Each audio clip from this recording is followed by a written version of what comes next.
Okay, moving on to the next segment of today's show, I wanted to talk a little bit about Sunday's game between the San Francisco 49ers and the Miami Dolphins. And if you missed the game, the Miami Dolphins won by a final score of 43-17. And there were many different questions I have, both before and after this game, that I wanted to discuss with you.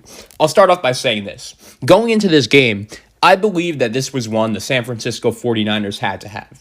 Not only did they lose last week at home to a Philadelphia Eagles team that going into that game was really struggling, but I don't know if any of you guys have seen the San Francisco 49ers schedule going forward, but I'll say this. It is ridiculously hard. If you look at it, this week they have a Sunday night game against the Rams. Following that, they have to go to New England. Then they have to go to Seattle. Then they got to host Green Bay. Then they got to go to New Orleans. And then they have to go to LA to take on the Rams. So the next 6 games for the San Francisco 49ers are super challenging.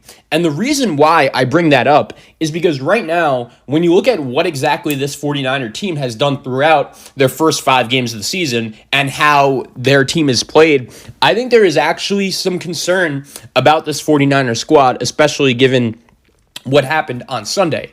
When you look at the 49ers team, I think it's easy to make some excuses for the fact that they aren't playing so well right now.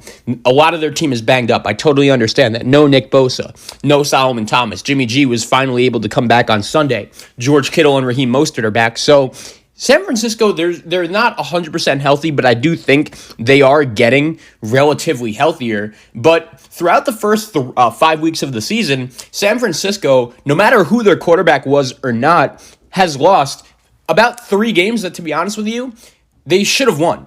When you have Arizona at home and you're a 7-point favorite, I think that's a game you should win. They had a lead in that game. They then go to MetLife Stadium 2 weeks in a row to beat the crummy Jets and Giants, and then they lose at home to Philadelphia. I think that's the first major sign of concern. And then they lose at home to the Miami Dolphins on Sunday. And not only did they lose, they got absolutely destroyed. And there are many, things I think that could come into play here when talking about the future of the San Francisco 49ers. Jimmy Goroppolo, that was probably the worst first half I've seen him play throughout his football career. He completed just 7 of 17 passes and was intercepted twice during the first half. And not only were those interceptions just, normal interceptions, freak mistakes that just bounced off a receiver's hands. No, these were just bad decisions. And if you watch the game, I think you could tell kind of from the beginning that Jimmy Goroppolo just did not look right at all. And then we didn't see him in the second half of the blowout loss. And if you were watching the game, Kyle Shanahan actually said to the reporters that the reason why Jimmy Goroppolo didn't play in the second half was because they were protecting him. But for me, something just doesn't look right when you look at Jimmy Goroppolo and the way he played on Sunday. Now, what can that be? Maybe he's just not healthy at this point. We'll see. And in this game, he definitely was not 100% healthy. Maybe he just wanted to get healthy and at least show his team that he's providing the effort to come back. But I think this could say some stuff about Garoppolo's short and long-term future in San Francisco. Now, it's one game. I'm not trying to overreact because I feel like in the NFL, quarterback leashes are often short. And while Jimmy G did struggle on Sunday and in the Super Bowl loss to the Kansas City Chiefs, the 49ers have to realize that right now, when you look at their 2020 team, he's their best option. I know he was far from 100% healthy on Sunday. The dude was suiting up just 3 weeks after suffering a high ankle sprain against the New York Jets. If you saw, Nick Mullins actually started that game in Week 4 on Sunday Night Football against the Philadelphia Eagles, and he was awful. He was then replaced by C.J. Beathard, who also came in for Jimmy Goroppolo on Sunday and completed 9 of 18 passes in that loss.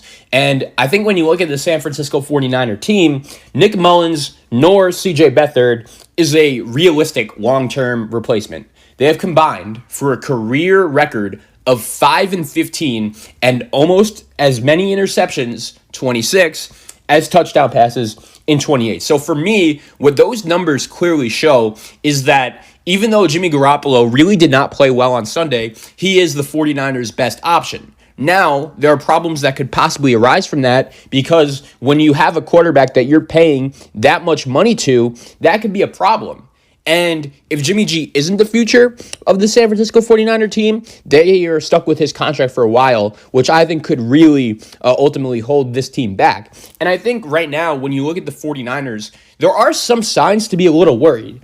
I think right now, it's pretty obvious to me that the NFC West is the best division in the NFL. When you look at the way the Seattle Seahawks have played throughout the first 5 weeks and the way they beat the Minnesota Vikings the other night to get to 5-0. When you look at the Los Angeles Rams and the fact that they have just absolutely ran through the NFC East, going 4-0 against that division. Super impressive. When you look at Arizona, they've had some impressive wins to start this season. And San Francisco right now is the team that is super banged up. They're still super talented, but right now when you compare them to some of the other teams in the NFC West, given everything that's gone on so far this season, I just don't know if you could necessarily trust them. So I think when you look at this 49er team, right, the question now is where exactly do they go from here?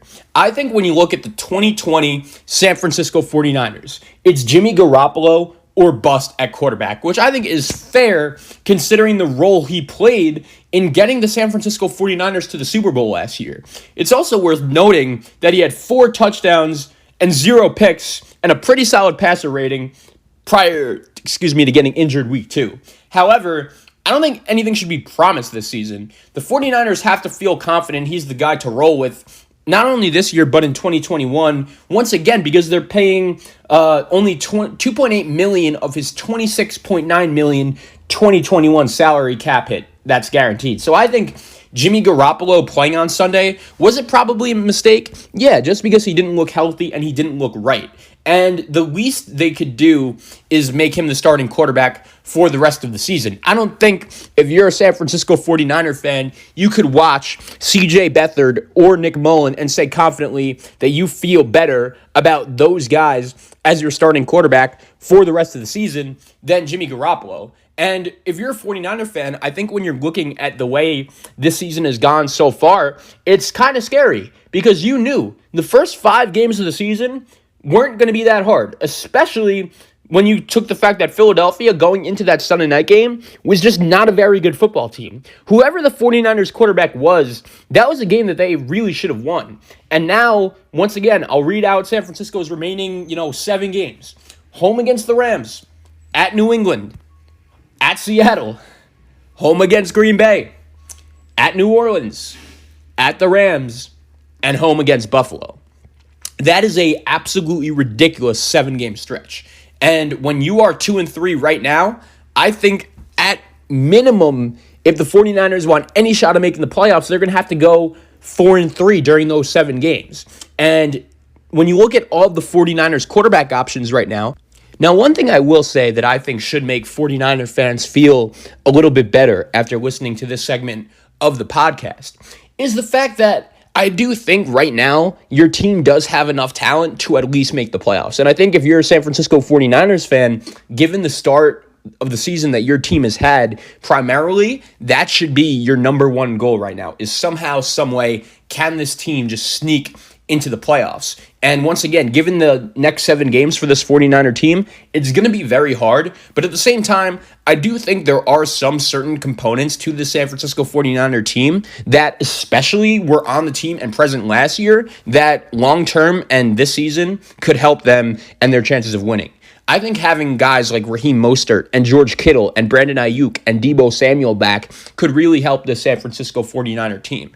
If you've been watching the Niners lately, Kendrick Bourne has actually turned into one of the better wide receivers on that team, and he's developed into a key part of that offense. And I think that's part of just how good of a coach Kyle Shanahan is. He does whatever he can to get as many different guys involved to create as much confusion for the opposing defense. And I do believe Kyle Shanahan is still one of the 5 or 6 best coaches in the NFL. I trust him long-term to get the job done in San Francisco. But I do think after everything that went on last year with this 49er team, right, I think we could all agree that they were very good, but they weren't going to be able to repeat that same success. It's very hard, especially when you play in such a tough NFC West division, to win it 2 years in a row, especially when the first year you won it, you got to the Super Bowl like the San Francisco 49er team did. Last year, they kind of snuck up on everyone, given the fact that No one really knew just how good Nick Bosa was going to be able to be.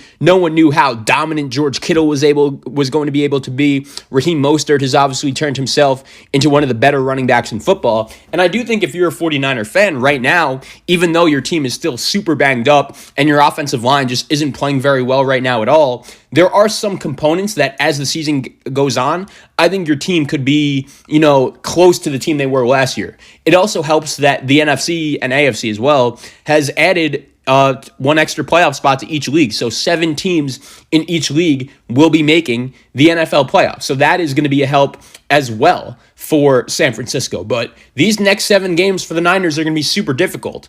And then the last 4 games, they have a home game against the Washington football team. That should be a win. But then they go to Dallas, they go to Arizona, and then they end the season at home against Seattle. And that doesn't even include or have anything to do with the fact that San Francisco, looking at their schedule, that game against Miami was one that most people circled as a win. And Miami didn't only beat them, they won 43-17. Ryan Fitzpatrick was throwing all over them. And to be honest, it was probably the worst game I've seen Kyle Shanahan coach as the San Francisco 49er head guy. And I think eventually he did make the right decision going to C.J. Beathard after the first half, just because Jimmy Goroppolo, you could clearly tell something was off. He obviously wasn't 100% healthy. I don't really know to the certain extent just how healthy he was. But at the same time, Jimmy G needs to play better. That's the bottom line. If he's going to be out there on the field, he needs to play better than he did on Sunday against the Miami Dolphins. Now, it's going to be very interesting to me to see who exactly this 49er team goes with as their starting quarterback for the next couple games. Is Jimmy Goroppolo going to be able to play against the Rams? If he's not, who is their quarterback going to be? And I think that Sunday night game against the Rams is going to be absolutely huge for this 49er team. 2 weeks ago, you lost that Sunday night game to the Philadelphia Eagles. You have to do better. And now they get another opportunity at home against a team in the Rams that is, yes, probably better than Philadelphia, but a Rams team that could still really play. So it's going to be fascinating for me to see what happens during that Sunday night game between LA and San Francisco. Always good to have some meaningful games in the division on prime time. And when you look at this NFC West between the Rams, between Arizona, between Seattle, and the talent of San Francisco, it is definitely going to be one of the more competitive races in football.